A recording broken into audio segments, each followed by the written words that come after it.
ముఖ్యంగా ఇప్పుడు మనకు వచ్చిన ఈ ప్రముఖ అతిథులకి, పేషెంట్ యొక్క అటెండెంట్స్కి అందరికీ నమస్కారం. మీడియా మిత్రులకు కూడా స్వాగతం అండ్ నమస్కారం. మనం ఇప్పుడు ఇక్కడ ఉండడానికి కారణం ఒక రెండు వ్యక్తులు అని చెప్తాను ముందు. ఫస్ట్ ఆ రెండు వ్యక్తులు అంటే నా ఉద్దేశం ఏకవచనం వాడాను, కానీ శ్రీ అండ్ శ్రీమతి నందమూరి తారక రామారావు గారు, ఆయన వైఫ్, వాళ్ళ యొక్క ఆలోచన, దానివల్ల మన హాస్పిటల్ ఉంది. సో వారి ఆలోచన వల్ల మన హాస్పిటల్కి ఇక్కడ ఏర్పడింది. దానిలో భాగంగా మనం అందరం ఇప్పుడు వైద్య సిబ్బంది, మిగతా సిబ్బంది అంతా ఇక్కడ పనిచేస్తున్నాం. సో పేషెంట్లు అందరూ ఇక్కడికి వచ్చి ట్రీట్మెంట్ తీసుకోవడానికి కారణం వాళ్ళిద్దరి యొక్క ఆలోచన. దాంతోపాటు చాలామంది పెద్దలు ఉన్నారు. దాంతోపాటు ఆ టైంలో చాలామంది పెద్దలు, దాతలు అందరి వల్ల ఈ హాస్పిటల్ ఎస్టాబ్లిష్ అయింది.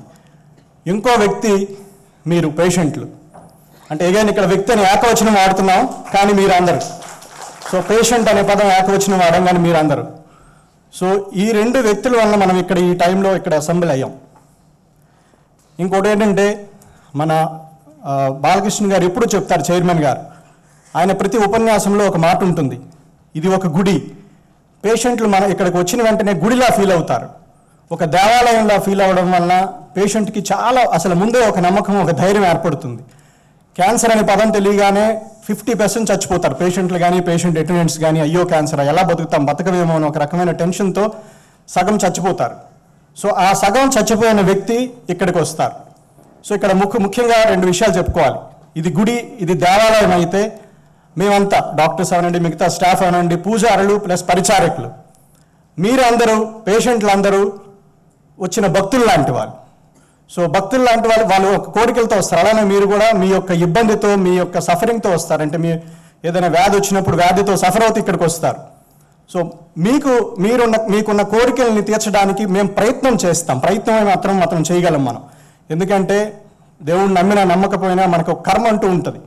ఆ కర్మానుసారమే మనం ముందుకు వెళ్తూ ఉంటాం.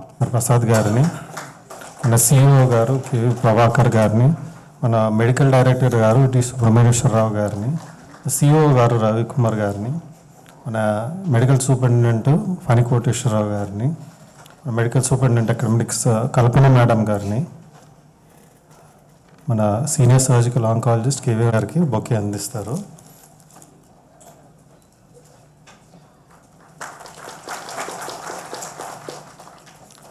డాక్టర్ సజన్ గారు, మన బోర్డు మెంబర్ గారు జేఎస్ఆర్ ప్రసాద్ గారికి బొంగే అందిస్తారు.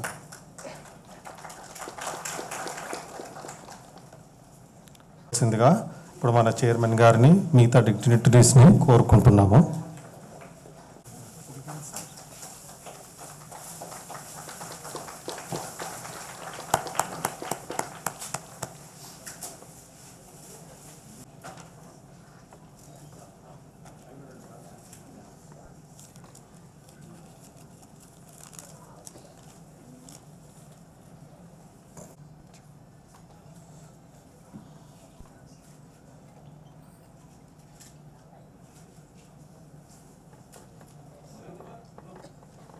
అందరికీ నమస్కారం. ముందుగా వేదికను అలంకరించిన మన member of board of trustees GSR Prasad గారికి, అలాగే మెడికల్ డైరెక్టర్ సుబ్రహ్మణ్యేశ్వరరావు గారికి, సిఇఓ గారు డాక్టర్ ప్రభాకర్ రావు గారికి, అలాగే మన సిఇఓ రవికుమార్ గారికి, మెడికల్ సూపరింటెండెంట్ కోటేశ్వరరావు గారికి, డాక్టర్ ఏకే రాజు గారికి, సెంతరాజప్ప గారికి, కేవీఎన్ రాజు గారికి, అలాగే డాక్టర్ చంద్రశేఖర్ గారికి, ఇక్కడ ఆశీనులైన మిగతా డాక్టర్ బృందానికి, అలాగే నాన్ మెడికల్ అండ్ పారామెడికల్, అలాగే నర్సింగ్ స్టాఫ్కి, అలాగే సిబ్బందికి, అలాగే అసాధ్యాన్ని సుసాధ్యం చేసి మేమేదైతే ఈ యొక్క ఆసుపత్రి ద్వారా అందిస్తున్న సేవలను మా యొక్క ఏ లక్ష్యంతో అయితే, ఏ ఉద్దేశంతో అయితే ఆసుపత్రిని స్థాపించామో దాన్ని నిజం చేస్తున్న మాతో పాటు మేము అందిస్తున్న సేవలకు ప్రతిస్పందన ఇస్తున్న ఇక్కడికి విచ్చేసిన ఈరోజు ఈ ఆసుపత్రి ఈ స్థాయికి ఎదగడానికి ముఖ్య కారకులైన సరే ఇక్కడ Basava Tarakam Indo American cancer hospital and research institute మా కుటుంబ సభ్యులు, దానికి తోడు ఇక్కడికి వైద్యానికి విచ్చేస్తున్న దేవుళ్ళందరూ కూడా నా హృదయపూర్వక నమస్కారాలు తెలియజేసుకుంటున్నాను. కల్పన రఘునాథ్ గారి పేరు మర్చిపోయాను నేను చెప్పడం.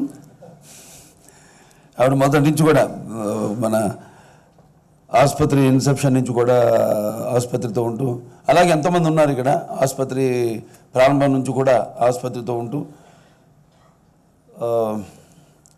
నా చంద్రశేఖర్ గారు మాట్లాడినప్పుడు చెప్పారు, ఎప్పుడు అంటూ ఉంటాం మా ప్రతి కార్యక్రమంలో నేను ఇచ్చే ఉపన్యాసంలో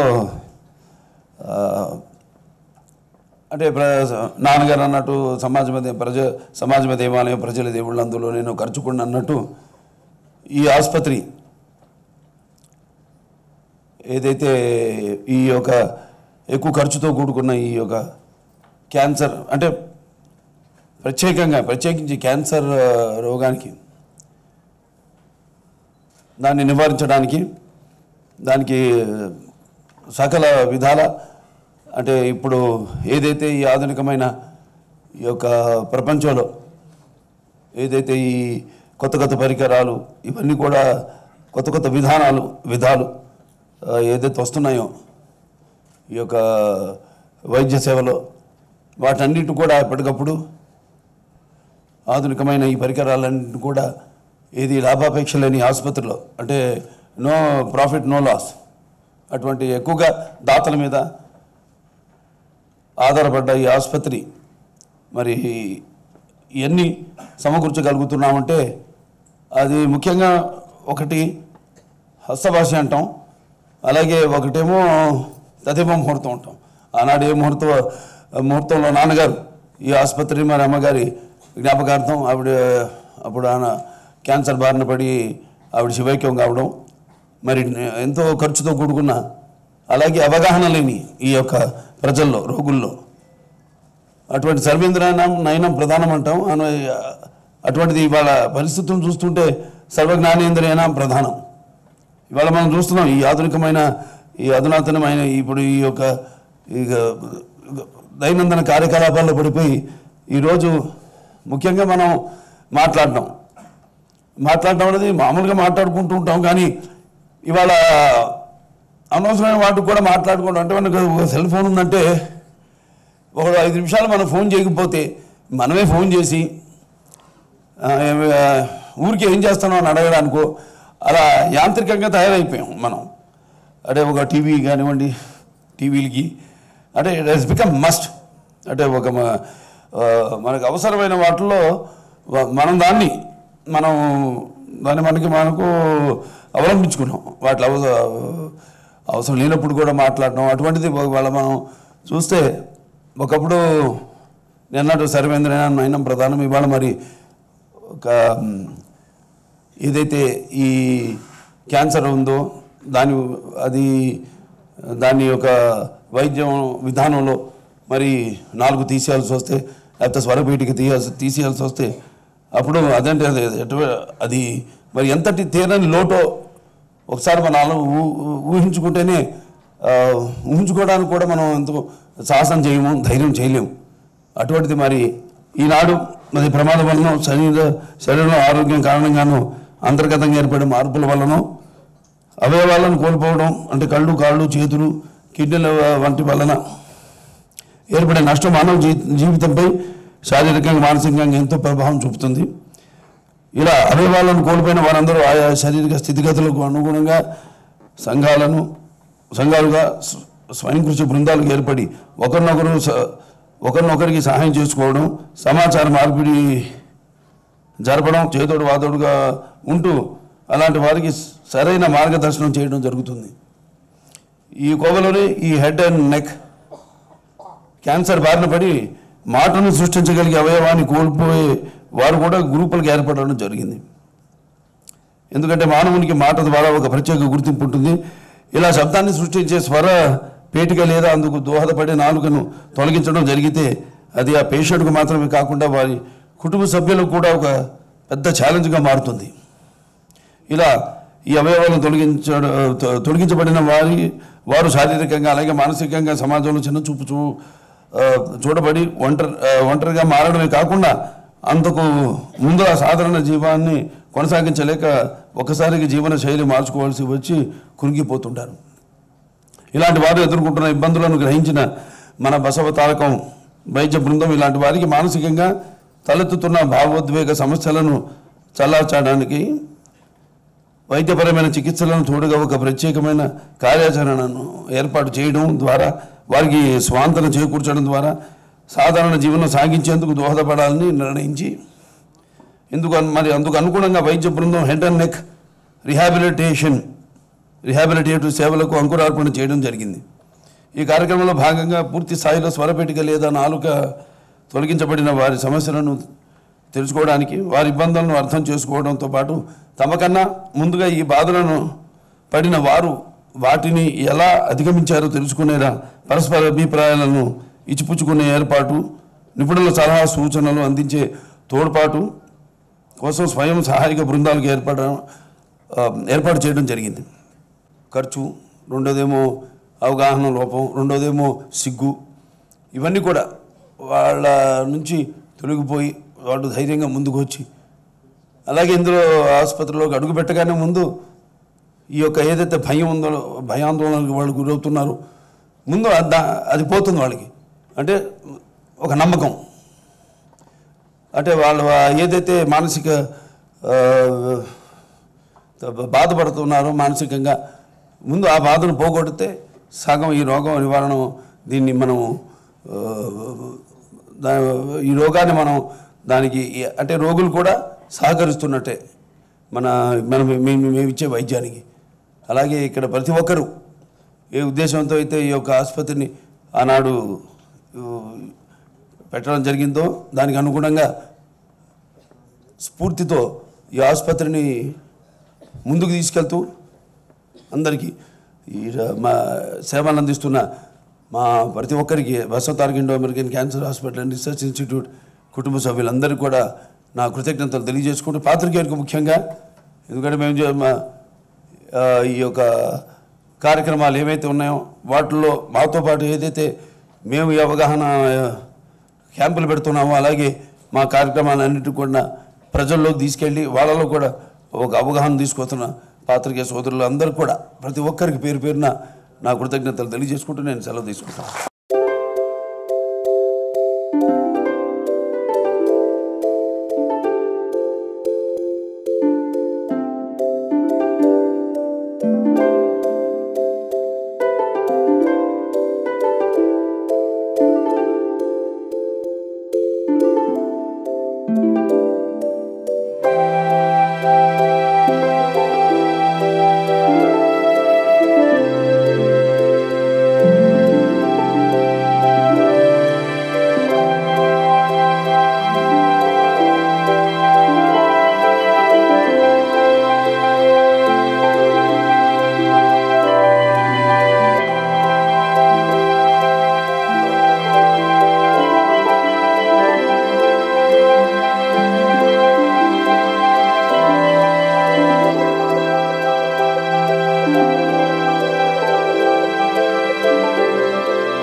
you.